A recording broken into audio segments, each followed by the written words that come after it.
ఒక నెల గడుస్తున్నా ముఖ్యంగా రైతు సోదరులు అదేవిధంగా ఉన్నట్టు ప్రజానికం అంతా కూడా మరి ఇబ్బందులు పడుతున్నారు.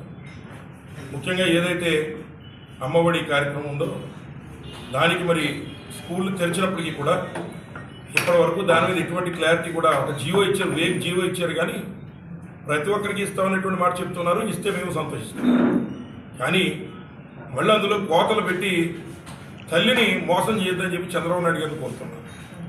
అలాగే రెండోది ఈ కొత్తపేట నియోజకవర్గంలో ఉన్నటువంటి రైతు సోదరులు నిజంగా మరి పంటలు వేసేటువంటి వారి టైంలో వారికి ఉన్నటువంటి ఇబ్బందులు పెట్టుబడి నిమిత్తం వారికి పెట్టుబడులు అవసరం. అటువంటి తరుణంలో వారికి రైతు భరోసా డబ్బు ఇంతవరకు జమ కాలేదు. కానీ మరి ఏదైతే చంద్రబాబు నాయుడు గారు ఆయనకున్నటువంటి పదవునంతా కూడా ఈ రాష్ట్రంలో జగన్మోహన్ రెడ్డి గారిని కించపరచడానికో లేదా వంచడానికో లేదా ఆయన మీద పది ఏడవడమే తప్ప ప్రజా ప్రయోజనాలు ఉన్నటువంటి ఏ అంశాన్ని కూడా ఆయన దృష్టిలో పెట్టుకోవట్లేదు. ఇవాళ ఏదన్నా తప్పులుంటే మీ దగ్గర అధికారం ఉంది, యాక్షన్ తీసుకోండి, ఎంతటి వారి మీద మీరు యాక్షన్ తీసుకోవచ్చు. కానీ ఈరోజు ఏదైతే రైతులు ముఖ్యంగా 3 నెలలు అయిపోయి కనీసం ధాన్యం డబ్బులు రాక ఇవాళ కొత్తపేట నియోజకవర్గంలో రైతులంతా కూడా వెలవెల్లాడుతున్నారు. ముఖ్యంగా సుమారు 49 కోట్ల రూపాయలు ఇంకా ఒక కొత్తపేట నియోజకవర్గంలోనే పండించిన పంటకి మరి డబ్బు ఇవ్వాల్సినటువంటి బాధ్యత కలిగినటువంటి ప్రభుత్వం మరి ఎప్పటివరకు అటువైపు కూడా కన్నెత్తి చూడలేదని చెప్పి సందర్భంగా మనం చేస్తున్నాం. కాబట్టి ఇమీడియట్గా మరి రైతులకు ఇవ్వాల్సినటువంటి డబ్బుని వెంటనే జమ చేయాల్సిందిగా కోరుతున్నాం. అలాగే అమ్మఒడి విషయంలో మీరు ప్రతిదానికి జగన్మోహన్ గారితో పోల్చుకుంటూ ఉన్నారు. మరి జగన్మోహన్ రెడ్డి గారు ఏ సంక్షేమ కార్యక్రమం అమలు చేసినా డే టు టైం చెప్పేవారు.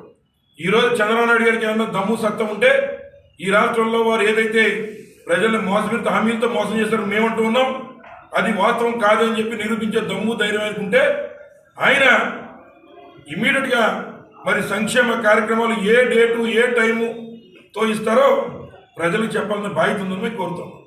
ముఖ్యంగా జగన్మోహన్ రెడ్డి గారు సరే తప్పులు చేస్తే మీరు ఎంక్వైరీ చేసుకోండి, దాని మీద మీరు చర్యలు తీసుకోండి. కానీ జగన్మోహన్ రెడ్డి గారు మరి ఏదైతే ప్రజలకు జవాబుదారీగా ఎవరికి ఎప్పుడు డబ్బులు వేస్తారో మరి ఒక డే టు టైము క్యాలెండర్ చెప్పి చేశారు. మీ అందరికీ కూడా తెలుసు భౌగోళికంగా మరి ఇసుక రీచ్లు ఎక్కువ ఇక్కడ ఉన్నటువంటి పరిస్థితి. సరే చంద్రబాబు నాయుడు గారు చెప్పారు మేము ఇసుక ఉచితంగా ఇస్తున్నాం అనే మాట చెప్పారు. మరి ఇసుక ఉచితంగా ఇచ్చేటువంటి వారు మరి ఏదైతే చెప్తున్నారో అది వారు గదుల్లో కూర్చొని చెప్పేటువంటి మాట. ఇక్కడ కొత్తపేట నియోజకవర్గంలో జరిగేటువంటి విషయాలు మరి మీకే తెలుసు. ఇవాళ కూటమిలో ఉన్నటువంటి వారు మరి ముఖ్యంగా ఇసుకని అడ్డంగా దోచుకు తినేస్తున్నారని చెప్పి సందర్భంగా మనం చేస్తున్నాం. గతంలో మరి సెల్ఫీలు తీసుకున్నటువంటి చంద్రబాబు నాయుడు గారు మరి అలాగే సత్యేంద్రరావు గారు మరి ఇవాళ వచ్చి సెల్ఫీలు తీసుకోవాలని నేను కోరుతున్నా. ఎందుకంటే మరి ఉదాహరణకి తెలియజేస్తే ఏదైతే మల్లాయితోటి దగ్గర ఉన్నటువంటి మరి స్టాక్ పాయింట్ ఉందో ఆ స్టాక్ పాయింట్లో ఇప్పుడు మీరు వెళ్ళి చూడండి. మరి ఏదైతే లారీలకి మరి ఉన్నటువంటి 300 రూపాయలు లోకల్ లారీలకి బయట వాటికి 500 రూపాయలు మరి కేవలం తెలుగుదేశం పార్టీలో ఉన్నటువంటి వారిని కొంతమంది బ్రోకర్లను అక్కడ పెట్టి వసూళ్లు చేసే కార్యక్రమం చేస్తున్నారని చెప్పి మనం చేస్తున్నాం. రెండోది ఏదైతే పూరేటి వారి చెరువు దగ్గర మరి ఇంకొక స్టాక్ పాయింట్ ఉంది.